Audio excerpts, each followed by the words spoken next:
Bruxism. Bruxism adalah kondisi di mana seseorang menggertakkan, menekan, atau menggesek gigi atas dan bawah. Faktor resiko bruxism antara lain tekanan psikologis tinggi, kepribadian hiperaktif dan agresif, gangguan tidur, nyeri akibat tumbuh gigi atau sakit telinga, penyakit GERD, merokok, mengkonsumsi alkohol, dan menggunakan narkoba.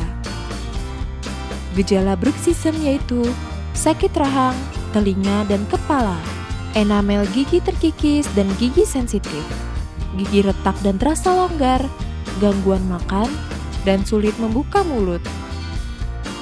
Penanganan bruxism yaitu memperbaiki gigi pada dokter gigi, konsultasi psikiater untuk mengatasi stres, dan gunakan obat relaksasi otot. Pencegahan yaitu hindari alkohol, kafein, atau soda, lemaskan rahang, kurangi bruxism dengan menjepit lidah di antara gigi.